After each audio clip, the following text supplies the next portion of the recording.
Salve galera, beleza? Tudo bem com vocês? Sejam muito bem-vindos a mais um vídeo aqui no canal. E no vídeo de hoje a gente vai estar analisando se o iPhone 7 Plus, 10 anos depois do seu lançamento, vale a pena ser usado em 2026. Se você não é inscrito, se inscreve, deixa o like se ainda não deixou e bora pro vídeo. Bom, galera, não é segredo para ninguém que a Apple sempre soube fazer bons telefones, né? Pelo menos nas épocas mais antigas.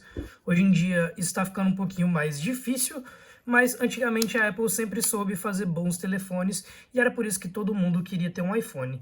Não foi diferente no caso do iPhone 7 Plus, que foi um iPhone um pouco maior do que os outros irmãos da própria linha, né? Do que o próprio iPhone 7 e por assim dizer.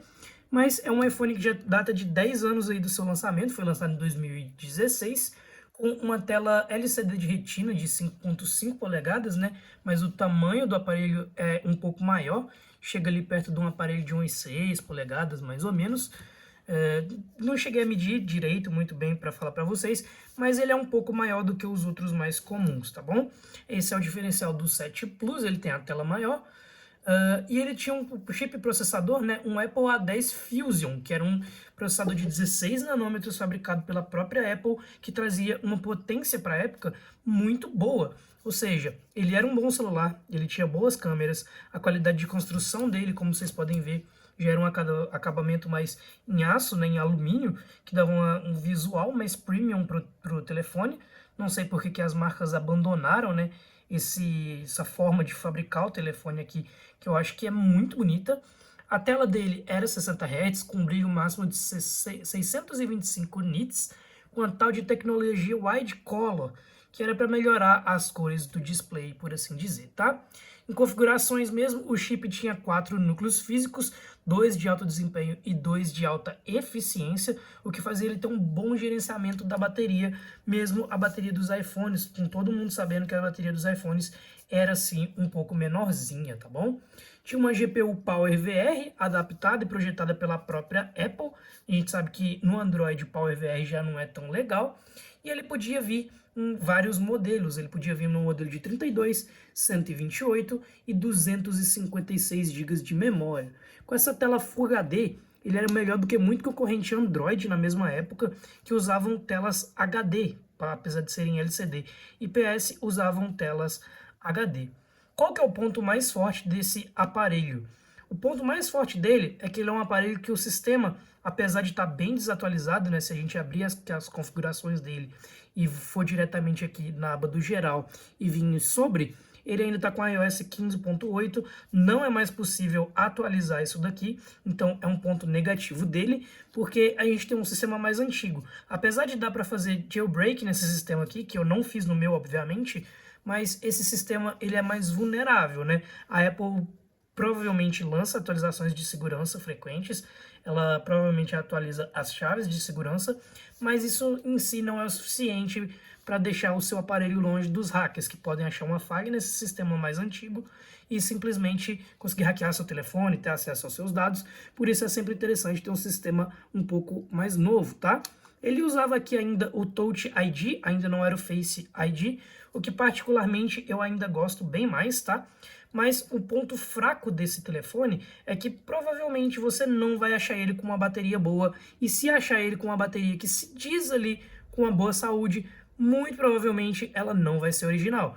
Como a gente vê aqui em capacidade máxima da bateria 100%, o sistema reconhece como se fosse uma bateria original, porque foi feito um procedimento para isso, mas essa bateria não está 100% nem aqui nem na China, ou basicamente a capacidade dela não chega nem perto de uma bateria original da Apple, porque o gerenciamento de bateria acaba sendo um pouquinho mais fraco depois que o aparelho envelhece, fechou?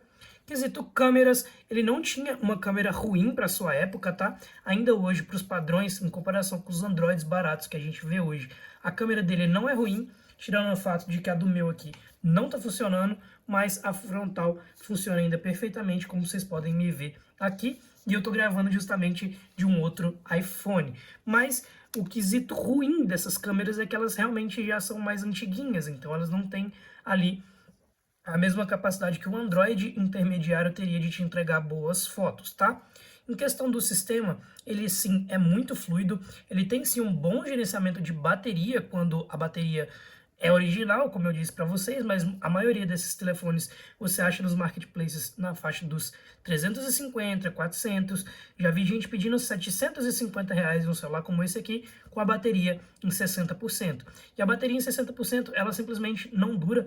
Ela já era uma bateria pequena e aí ocasiona o celular ficar desligando, reiniciando, porque o iOS pode pedir uns picos de energia que, se a bateria não for original ou se ela estiver muito desgastada, ela não vai dar conta de entregar e aí causa algumas falhas no sistema. Questão de memória, o meu é a versão de 128 GB, então memória para os aplicativos você não vai ter problema. Central de controle dele, ainda assim, mesmo sendo um iOS bem mais antigo, ela ainda é super intuitiva. O iOS sempre foi muito fácil nesse quesito. O celular é muito fácil de usar, mas tem esses prós e esses contras. É um celular muito bom para você que quer começar no iPhone, não quer gastar muito, quer ter a experiência de testar um aparelho da Apple e não quer gastar rios de dinheiro para comprar o telefone mais novo. Se você achar ele em bom estado, pelos 350 a 450 reais, eu acredito que ele é sim um bom quebra-galho para você que vai jogar uns jogos um pouco mais leves, como o caso do Mobile Legends aqui. Ele ainda assim não vai ter um dos melhores desempenhos, tá? Ele tem um desempenho assim abaixo da média dos Androids mais atuais, na faixa ali dos R$ 1.100, R$ 1.200, que seria já um celular mais novo, mas ele não vai ter exatamente o mesmo desempenho, mas dá para jogar e dá para se divertir completamente, tá? O microfone embutido dele é muito bom, qualidade de gravação de áudio e de vídeos nesse telefone é muito boa, é muito satisfatória. A Apple sempre trouxe um bom padrão nessa qualidade desse tipo de coisa. Com a câmera, como eu falei para vocês, eu só não vou conseguir demonstrar, mas a câmera funciona muito bem e ele ainda tem a opção da carteira da Apple, que você pode usar aqui, né, e simplesmente pagar aí as suas contas, né, as suas compras na rua pela aproximação. Todos os iPhones tinham isso, pelo menos eu me lembre a partir do 6 ou do próprio 7 mesmo que isso foi implementado, mas isso ajuda bastante porque você não precisa andar com a carteira, com o cartão em si, só com o seu telefone. Em atividades gerais, como usar YouTube, ligações, WhatsApp, ele funciona muito bem, ele não vai ter problema quanto a isso. Vocês podem ver que o sistema é extremamente fluido, tá?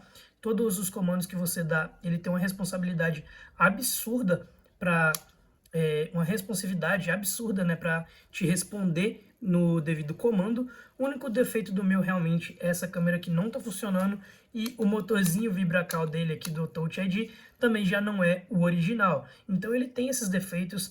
Procurar um celular como esse usado significa realmente, né, você abrir mão de algumas coisas que tinham no aparelho original, porque muito provavelmente um telefone como esse já vai ter passado por alguma manutenção, seja de tela, seja de bateria, seja de câmera, como é o fato do meu estar precisando, né, seja de qualquer outra coisa, como o próprio Touch ID, que geralmente a maioria dos que você acha por aí é sem o Touch ID funcionando, ou funcionando com um VibraCal esquisito, igual esse daqui, tem um som completamente diferente do VibraCal do Touch ID normal, que você só sente uma vibração.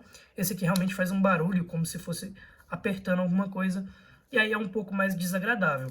Mas no geral, na faixa dos 350 até 400 reais, eu acho que um celular como esse é sim um bom quebra-galho, uma ótima aquisição para você que quer testar, né, o sistema da Apple e começar ali a ver mais ou menos como que funciona e o que o aparelho pode te entregar. Mas se você está procurando a melhor câmera, se você está procurando o melhor desempenho nos jogos, corre disso aqui, porque o hardware dele já está assim um pouco defasado. Nos jogos ele não se sai mal, porque o iOS é bem otimizado para isso. Na bateria ele não se sai tão mal se sua bateria for boa e nova, né? Porque o iOS consegue otimizar tudo isso para ter um melhor funcionamento e um melhor aproveitamento do que o Android consegue fazer, por exemplo, mas ele tem essas desvantagens. Você só vai conseguir achar ele usado e geralmente quando ele está bem conservado o pessoal costuma pedir um absurdo.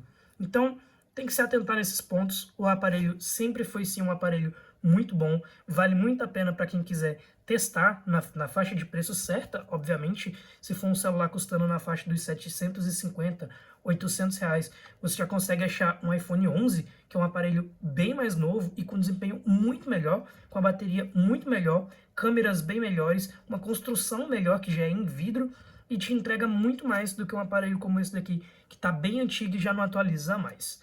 Então é isso, se você gostou deixe seu like, se não for inscrito se inscreve e a nós, eu vou ficando por aqui.